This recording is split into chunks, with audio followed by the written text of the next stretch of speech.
In this video, I'm going to draw in my sketchbook and then go on to paint this on a wooden panel using acrylic house paint. This is going to be mostly a chatty art vlog where I'll talk through my creative process, some challenges I've faced including imposter syndrome and other thoughts that I have while I'm painting. I talk a little bit about the evolution of my art style and how my background in graphic design and textile design influenced my style. Hey, I'm Jazz. I'm brand new to YouTube, so subscribe while you're here and you can see my journey and growth. Enjoy! Got my sketchbook out and I often sketch out some of the outlines of reference images that I like or spark some kind of interest for me. Something that I see on Pinterest or in a magazine, maybe a photo that I take when I'm out and about. I'll show you the actual Pinterest image for this one that I used for reference so that you can see my inspiration. It's via Knowlton & Co. I actually connected with them on Instagram to double check it was okay that I used their image for inspiration and that I showed it on here, and they're so lovely. Thanks guys. So I'm drawing this cute little beach scene. I'm doing the rough outlines of the main objects first. So I've got the beach towel, some sunglasses, a hat, a glass of water, and just to get a feel for the layout, get those main lines in.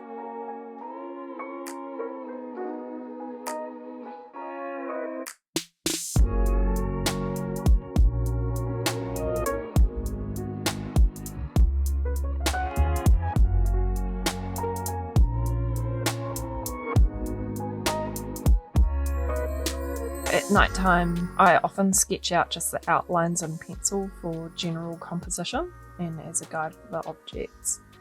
Then I go back in when I'm in the studio with some ink or paint or markers and finish the sketchbook spread. The sketchbook I'm using is just a cheap one from Kmart here in New Zealand. And to be quite honest, I really like using a cheap sketchbook. Means that I don't get stressed out about messing up or using something super schmancy. Understandably, the paper quality is not the best. I usually paint on the right hand side. Perhaps I'll graduate to painting on both sides when I get a better sketchbook. It takes the pressure off not wasting a sketchbook page, even though that's the whole point of a sketchbook, is that you can be messy, take risks and experiment and play. That's also kind of a mindset thing I'm working on, is to just chill out with the expectations on the old sketchbook. Illustration has also been a key part of my career, especially in surface pattern design, and I was also a branding designer for a little while. Both areas are heavy on the illustration side, and I still love drawing icons and little scenes. I'm using Winsor & Newton liquid Indian ink. It's a little different to the first Indian ink that I used. This one's non-waterproof. I don't really know what that means, to be honest. I bought it online. If anyone knows, please comment. I'm always keen to learn.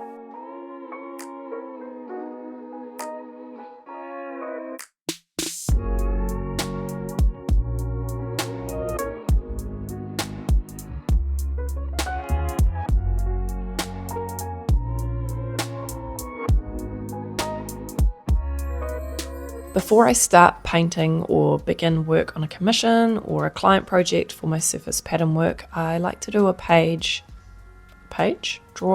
paint a page or two in my sketchbook. It helps me to warm up. I guess that's why they call it a drawing exercise.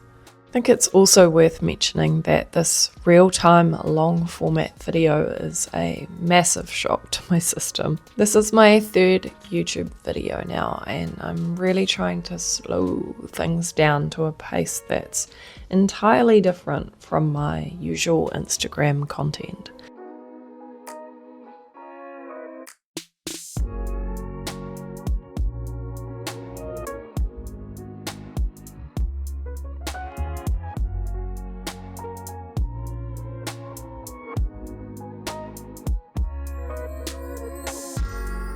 The beach bag and the scarf actually reminds me a little bit of my fashion background, having to draw technical sketches, and it's quite nice just having a little fun with this one.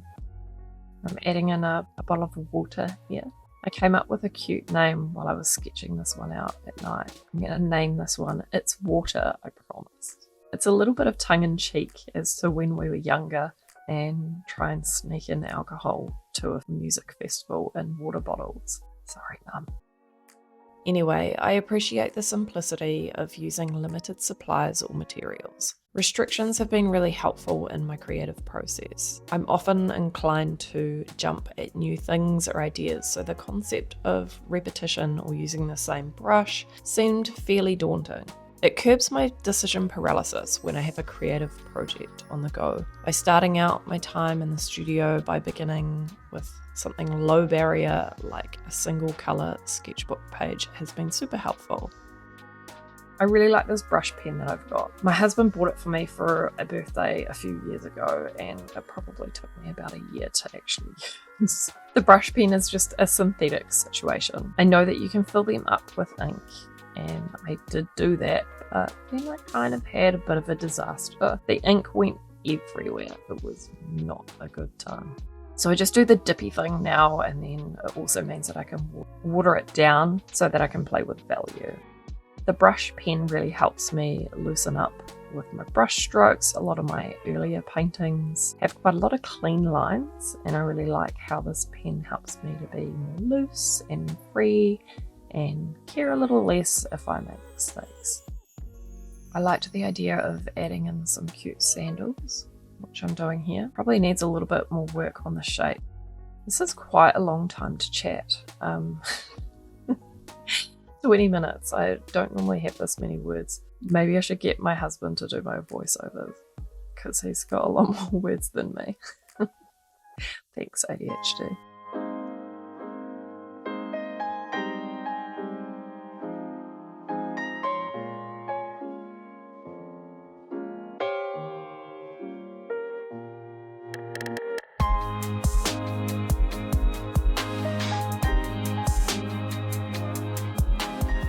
So I'm working on the stripy towel now. I like the stripes to sit back from the other objects so that the hat and the glasses will pop. And this is why I'm going to water down the ink a little bit, and I'm also going to avoid continuing the stripy line going all the way up to the objects. The whole energy of this sketch has been really positive. Usually by now I would have come to a point where I'd want to tear it out and burn it or screw it up, and that hasn't really happened. When I have that kind of energy with a sketch, that's usually when I know that I want to translate it into paint it on a board or canvas.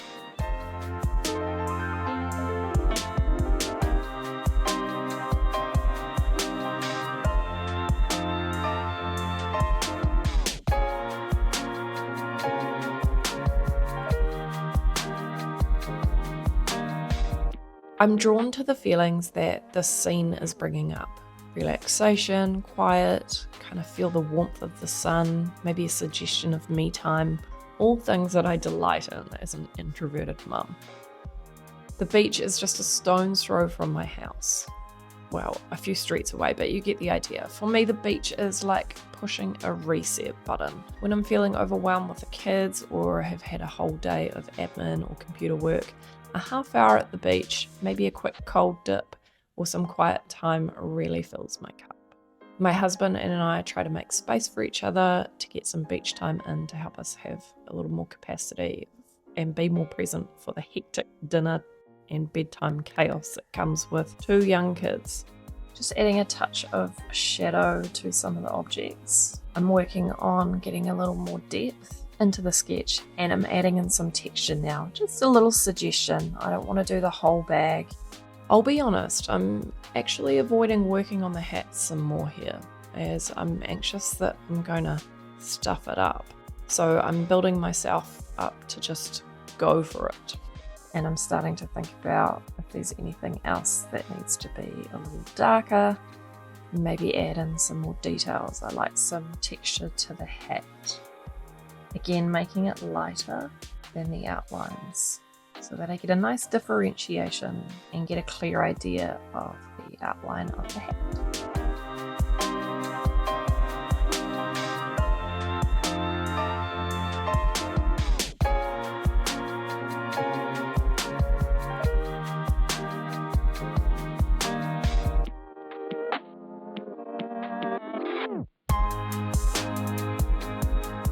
It's actually not so scary after all. And I feel like a suggestion or indication of sand could be a good idea. Again, with the watered down ink, adding some dots in a few places to get the idea that we're at the beach and some sand. When I get into these ruts of doubt in my creative process, I just gas myself up a little bit with some affirmations like, you're great at this is just for fun, there's no pressure, enjoy the process. I also start thinking about how the brush pen feels in my hand, the sound it makes. That's all really helpful for getting back into the creative flow. It never ceases to amaze me how in my head I can be when I'm drawing. I have to work quite hard to get out of that overthinking space. I've noticed it's easier to pull myself out of it over the past year.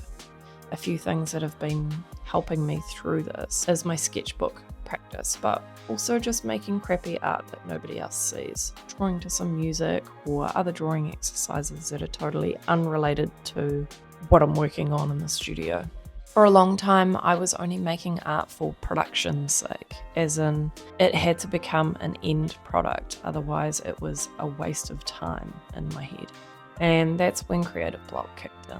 I was putting so much pressure on myself to create something that I could sell, partially because of having such a limited amount of time because I had 2 toddlers, but also because of my commercial background, constantly having to churn out art for sale or for a product. For me, there's always been a pressure on my creativity to trade my creation for something of monetary value. Now I'm going to darken up some of these lines on the stripy towel and thickening up some of the outlines on the bag and adding a few more interest and layers into the texture of the hat. It's really nice using the sketchbook to play, and I think I'm going to stop here. Definitely going to paint it. So let's do that.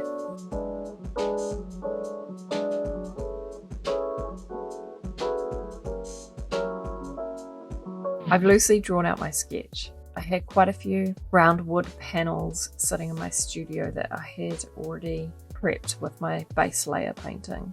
My base layer is usually white with a light orange tone and a cool tone, plus my mid terracotta cone. That's my go-to colour. I think it features in nearly all of my paintings.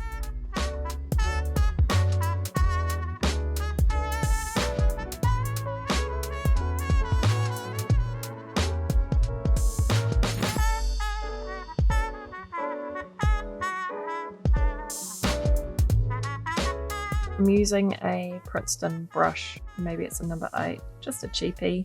I get this question a lot. I'm actually using house paint. It's a brand here in New Zealand called Resine, and it's really great quality acrylic paint. It's thick and creamy and delicious. The reason I started painting in house paint was because I began my painting journey with murals. I painted my first original artwork with leftover exterior paint from my mural jobs, and I actually just love the quality so much, so it's largely still what I use. My process here, I'm starting by adding my light tones first, a light yellow, a light peach, and a light green. Most of my outlines are going to be covered by these little areas of colour. I will stick to the areas that have objects. The colour splodges serve as a bit of a background, I suppose, as a bit of a nod to my graphic and textile design background. I usually go with odd numbers with whatever kind of blobby situations that I'm adding.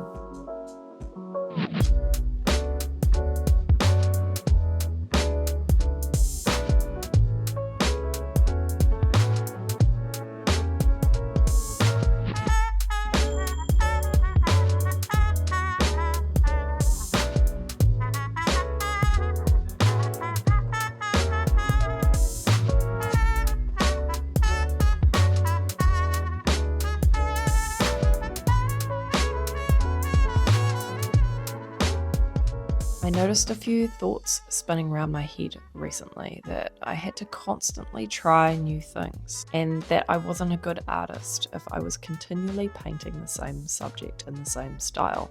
Where did that thought even originate from? Now, every time that thought crops up, I bat it away and replace it with a little pep talk to remind myself that actually beauty and mastery comes from repetition, and that there's no rules in creativity and claiming that artist title.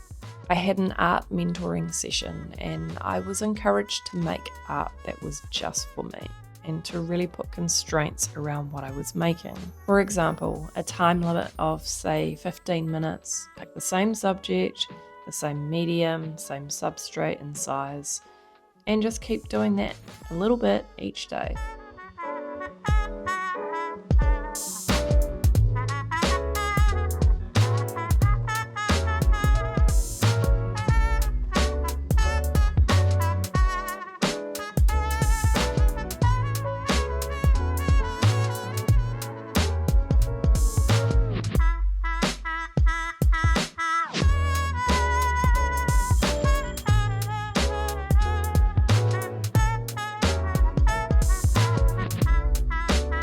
Building up those midtones, and I really wanted to push myself and use a colour that I don't normally use, which is purple. I haven't used purple in a long time. It used to be my favourite colour when I was a kid. I'm enjoying how the purple is talking to the green, to the orange and to the yellow. I've also got a darker tone purple which I use to make this lighter purple plus a little bit of white, so I'm excited to add that on. I'm having a lot of fun exploring this style of painting, and I also recently painted 2 skateboard decks in this style. Here's the link if you want to check those out.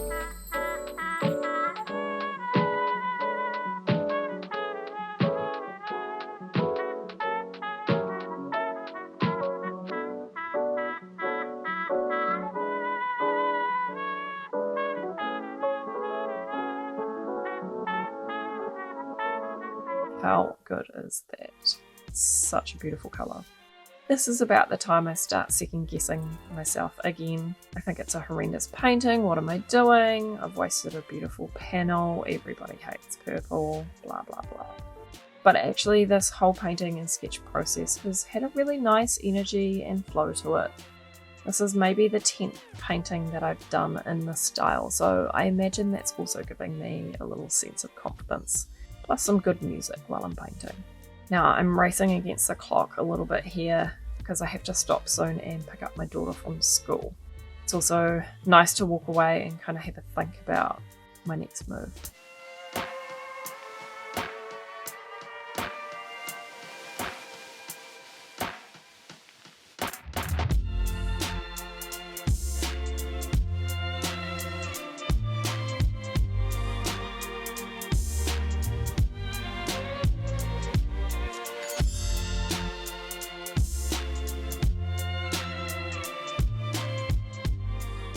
So I'm adding in the sketchy line details that I did in the sketchbook, adding in the tassels, again the same process, doing the main outlines and then going back in and adding the detail. These tassels on the towel were actually really fun to do. Also, I'd love some feedback on this style of video. Is the length okay? Are there too many chats? Not enough?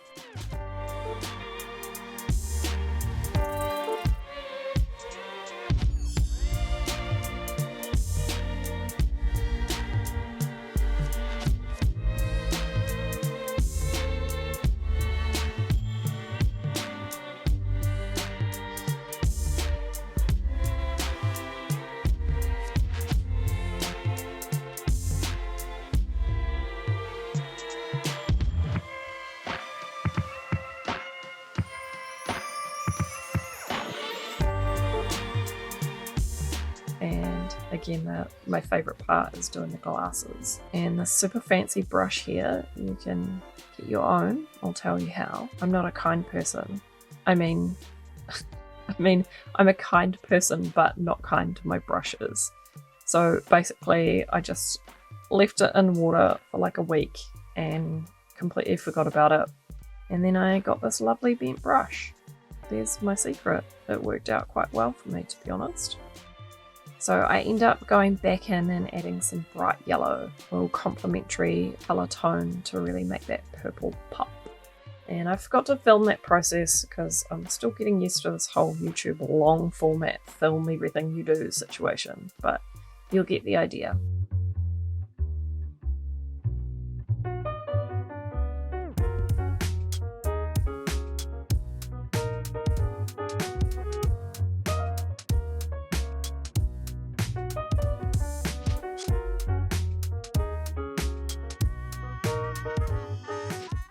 You can see that I added some bright yellow and some highlights to the sketchy situation on top. I used a navy, a really dark forest green, and some black for the line work. Things I enjoyed about this painting.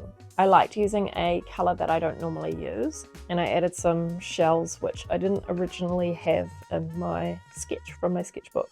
And I chilled out a little bit on the line work because of all the colour splotches. The whole creative process, it was really great flow, and it was really refreshing using a colour that I don't normally use, so the purple. And here's the back, this is how I sign it. I actually made a mistake signing an artwork one day with the wrong title. I was signing a lot of them at the same time. I ended up just painting over the mistake in a really bright colour and then signing it in white, and I really liked how it looked. This is mostly how I sign all of my paintings now. Now you can check out those skateboards I painted. Lovely. Thank you. Sorry for my gauntlet. Yeah. Yeah.